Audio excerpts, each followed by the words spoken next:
سے آپ کسی کو قتل کر دیں تو مقتول کے ورثہ کو معاف کرنے کی بھی اجازت ہے اور قصاص لینے کی بھی اجازت ہے. لیکن ڈکیتی کے دوران اگر کوئی کسی کو قتل کر دے, ڈکیتی عام قاتلوں سے الگ چیز ہے. ایک تو ہے آپ کا کسی سے ذاتی جھگڑا چل رہا ہے, آپ نے بندہ مار دیا, تو اسلام کیا کہتا ہے, بھائی جس کا بندہ مارا ہے اس کے وارثین کو لایا جائے, حکومت قاتل کو پکڑ کے وارثین کے حوالے کرے گی.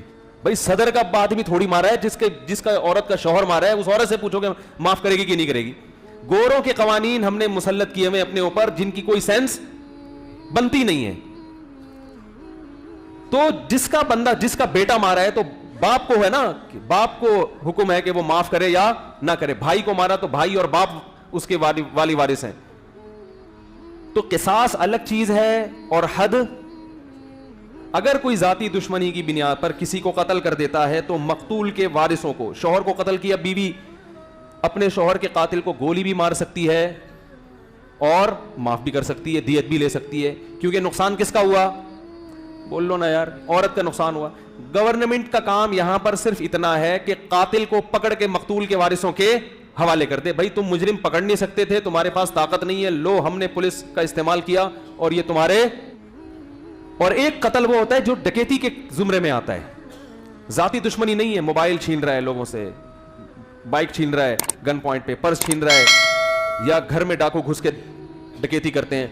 تو یہ اگر کسی بندے کو قتل کریں یا نہ کریں, یہ اگر پکڑائی میں آ جائے تو پھر جن کا نقصان ہوا ہے ان کو معاف کرنے کی اجازت, بولو نا بھائی, نہیں ہے.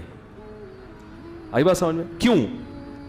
اس قاتل جس نے کسی شخص کو ذاتی دشمنی کی بیس پہ قتل کیا, وہاں قاتل کو معاف کرنے کا بھی آپشن اور نہ کرنے کا بھی آپشن. معاف کرنے کی ترغیب دی شریعت نے, کیونکہ وہاں معاف کرنے میں معاشرے کو کیا ہے, فائدہ ہے.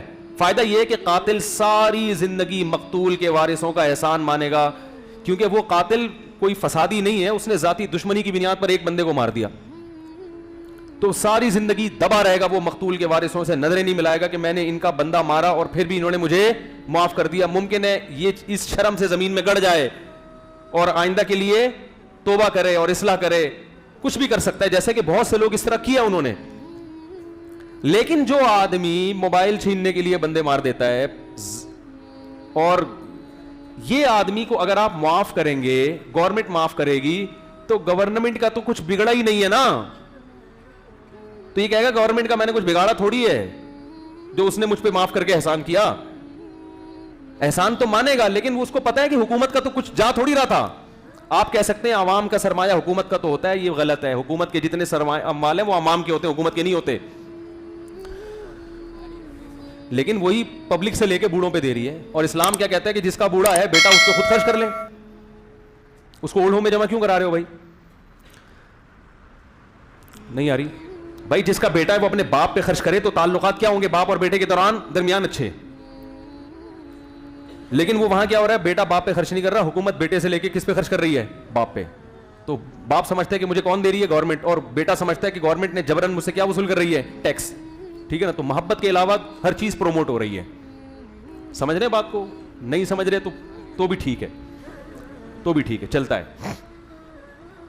تو میں یہ کر رہا تھا کہ کیا بات کر رہی تھی یار یہ,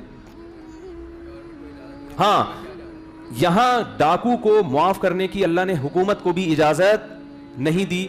اور ڈکیتی کے دوران کسی کا انتقال, کوئی قتل ہو گیا, تو یہ نہیں ہے کہ حکومت مقتول کے وارثوں سے پوچھے گی کہ بتاؤ معاف کرنا ہے یا سزا دینی ہے. شریعت میں اس کی اجازت نہیں ہے. اللہ کہتے ہیں یہاں معافی کا آپشن نہیں ہے. گرفتاری سے پہلے توبہ کر لیتا تو معافی کا آپشن تھا, اور توبہ بھی ایسی ہو کہ اس کے حالات سے لگے کہ واقعی توبہ کی ہے.